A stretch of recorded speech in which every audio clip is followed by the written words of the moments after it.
Hello my friends, John LaRuffa here with another straight up solo. In this episode, we're going to be taking a look at Unsettled. All right, I'm going to be as spoiler free as I can with this because part of this game is the exploration and getting to know what's behind every turn. So I'm going to be really careful about that. But I'm going to give you an idea of the type of game this is, how it plays, and then I'll tell you my thoughts. All right, let's get started. Okay, folks, and as usual, please like and subscribe to my YouTube channel if you haven't done so already. If you have, I do really appreciate that support. Thank you very much. So what kind of game is Unsettled? Well, this game is, I would say, a very interactive puzzle style game. All right, puzzle because you are trying to survive and you have to complete a certain amount of tasks. And if you do that and then get back to your ship, you will win the game. So in a little bit of a way, it's like a non-dice rolling version of other games out there like ISS Vanguard. In this game, you're not rolling any dice. These are actually cubes, and they call them cubes because you don't roll them. And they basically are counters. The sides here don't do anything at all. They just show you what type of dice it is. And they count on the amount of effort or motivation or strength that you basically have left to do certain tasks. They're called focus dice, so I guess the amount of focus you can do left. And after a while, as your focus starts to decline, what'll happen is you will start to spend time. And time is represented on this track right here. And every time the time marker goes around, collectively, the entire group will lose 1 endurance. And if your endurance drops to 0, everybody's, well, then you lose the game. If 1 or more people have not dropped to 0, you can still actually carry them out and make it through the game and win. And so it just depends on the situation, the scenario.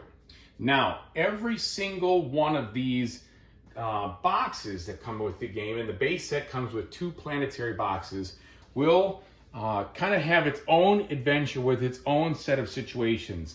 They give you your own set of specific tiles to put in here. So these are different discoveries you can discover. I've discovered several of them throughout this run through that I just finished. And they're kind of linked to these specific opportunity cards.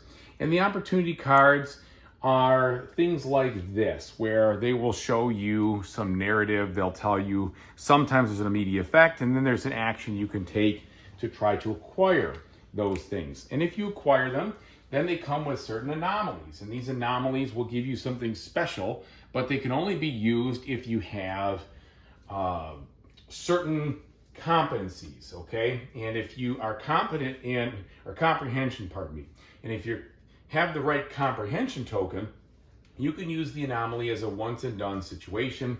You could even trade it with the other people, or if somebody's in your space and they have the particular comprehension, you can still use it. So this game really encourages you to be working together with your players. Now, I just played it solo, so I worked together with myself, but that's fine. I didn't feel like the experience was diminished truly, but I play, of course, solo games all the time.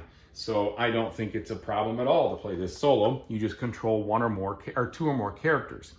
And the characters are represented by these figurines here. You can control up to 4 of them. And then you also have this robotic friend, Luna. And Luna is like your best friend in this game as far as the narrative is concerned. And Luna can move around and do different things for you, scout things out, not gather resources, but scan and find resources, gather data, and other things that you're going to use to spend on cards that you unlock.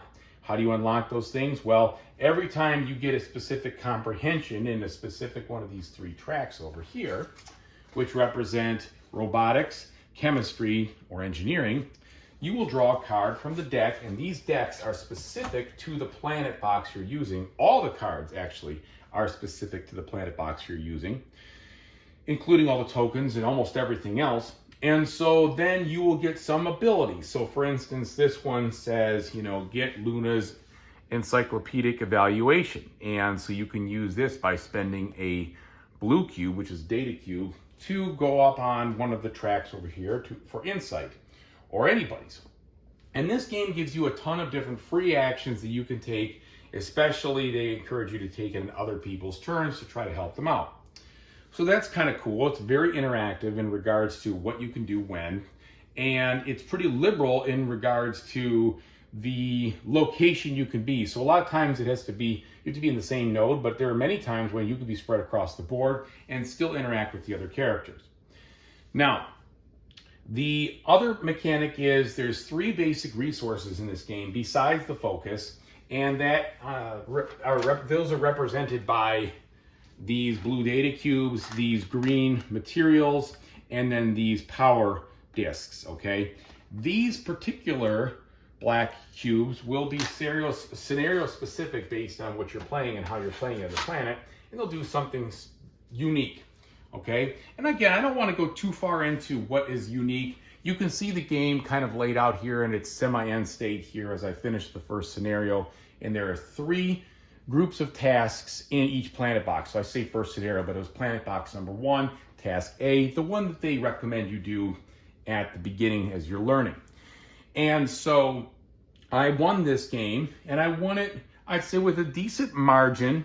I found that that it was I wouldn't say it was a forgiving scenario, but it definitely was the one you should start with because it does not stray too much from the rules that are found in this procedural book. Now, the rules and procedures here, I will say this right now, are written in a fantastic way. This, out of the 1,000 rule books I've probably read in my life, this is one of the best. And that might be surprising, but the reason I say that is because after I finished, even though there was so much content, I felt like I knew how to play the game, which is awesome. One read through the rules. Now, the cool thing was they said at the very end, hey, look, there's these advanced directives here and all these specific fringe cases and everything else. Don't use this unless you need it. Totally agree. I did find that my OCD gamer stuff in myself wanted some clarification, so I did go to it, and sure enough, boom, clarified it right there. Very well laid out.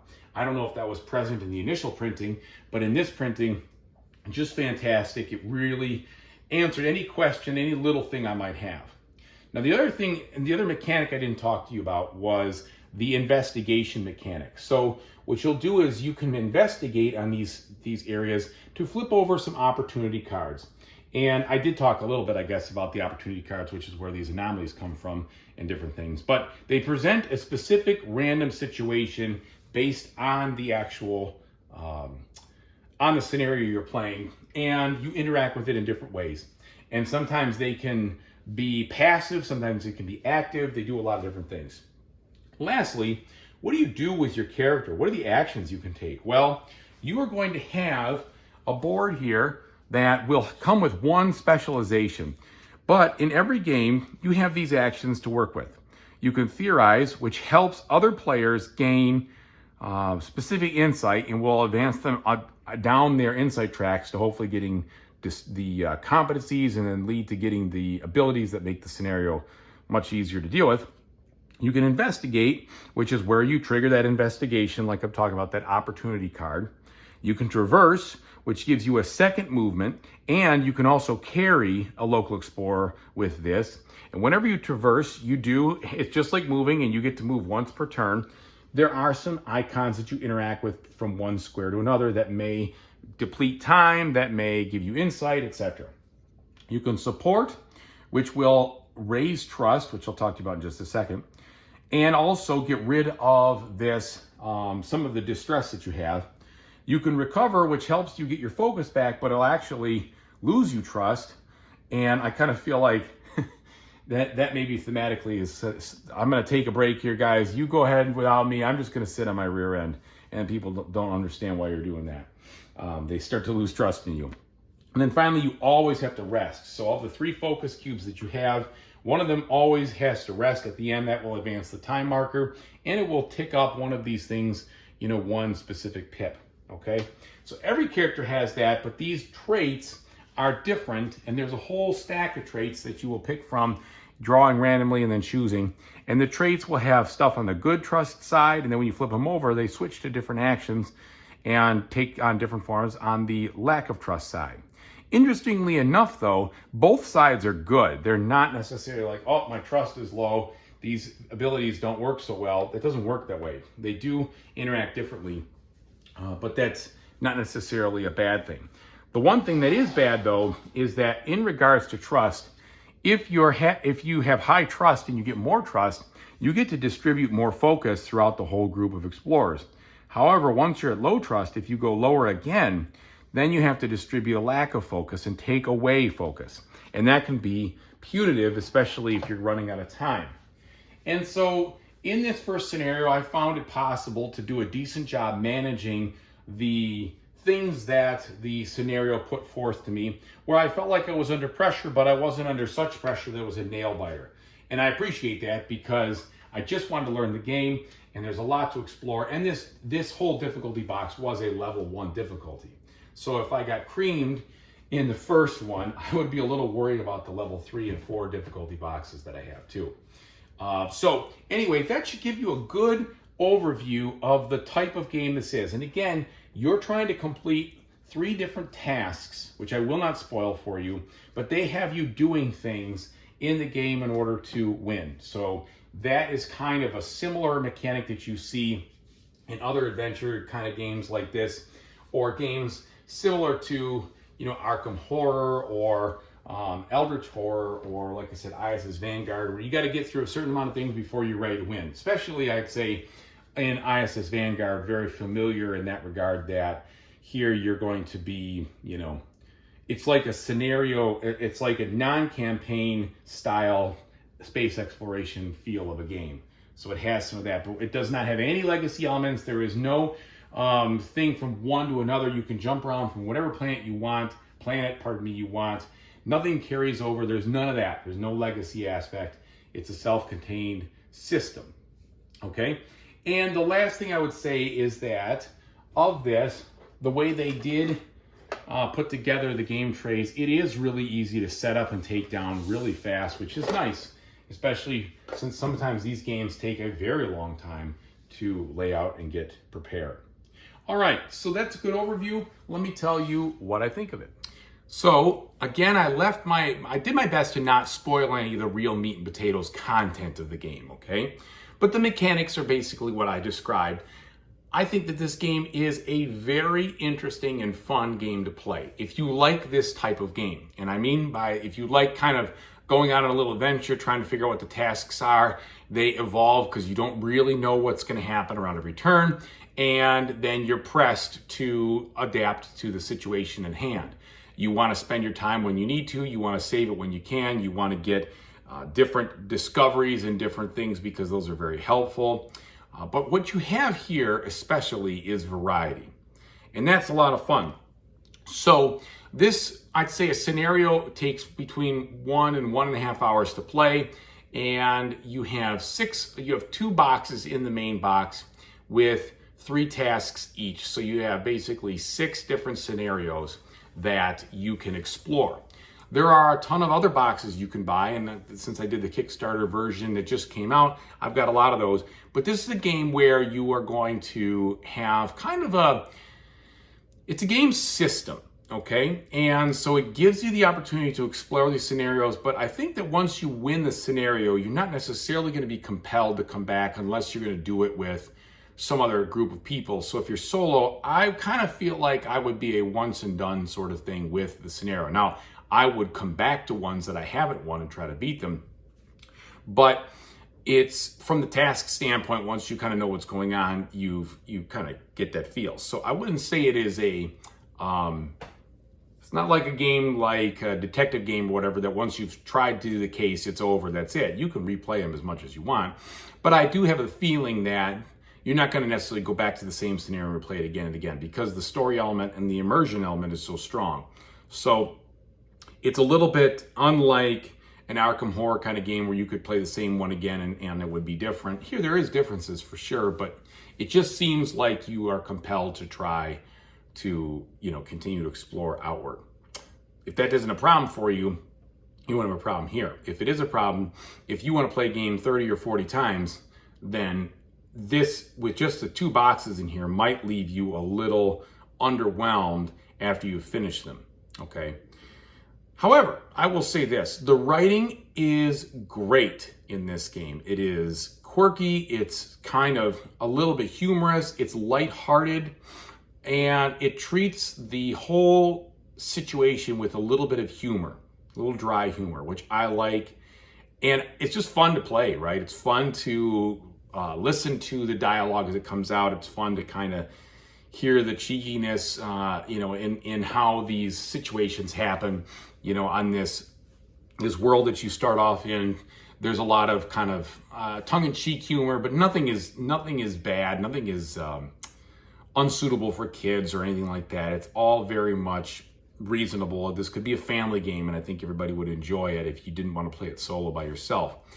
And that it's not a scary game. There's nothing terrifying about it. They talk about dying in space, right? But it's done in such a kind of humorous way, so to speak, that it is not heavy by any means.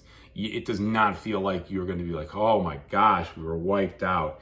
It's kind of more like, oh man, that didn't go well. Everybody's knocked unconscious for an extremely long amount of time, and so it's just got that charm to it, which I think lends to the experience.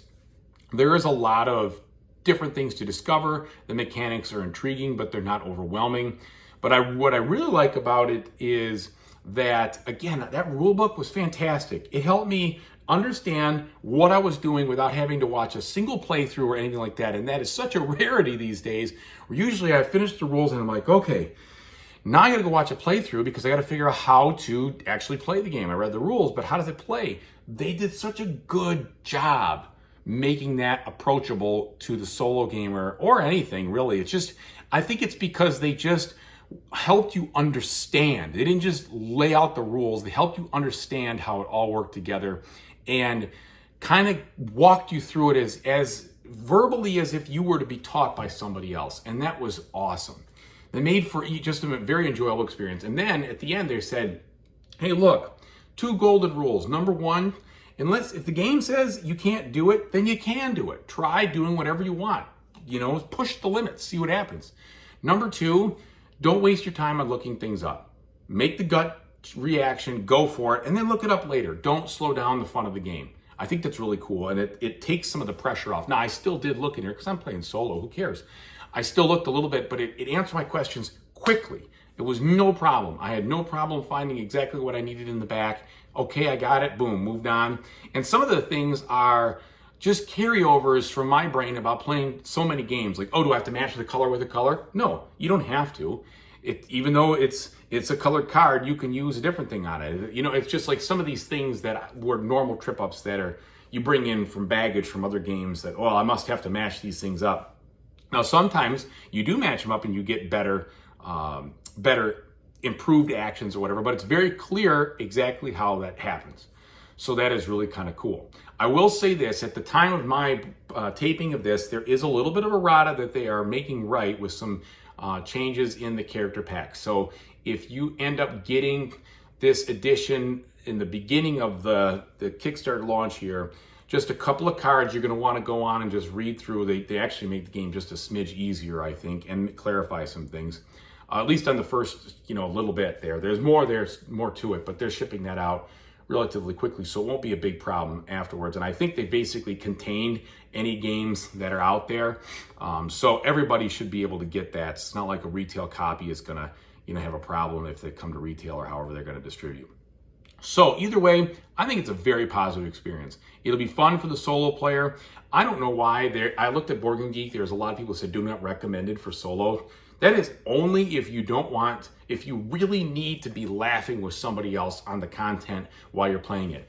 Playing 2 explorers is not overwhelming at all. Sometimes that can be a very overwhelming experience playing multiple hands. That is not the case. This feels much more possible than most of those kinds of things. I mean, it feels like playing, on the same level of, maybe even easier, honestly, as playing like 2, 3, or 4-handed Pandemic or something of that nature. Just very reasonable because it's just not as overarching. There's not massive mechanics. There's not a ton of overhead. There's not a ton of things like that. They want you to kind of work together as a single cohesive unit. And in that regard, you feel like you're kind of one team and you're controlling the team. And I think that's also really cool. So lots of positive things to say about this one. Great artwork, great immersion, great feel from top to bottom, that this is a game that the designers and the writers and everybody takes great pride in. I like that. I like that a lot. Yeah, it's a little bit on the pricey side.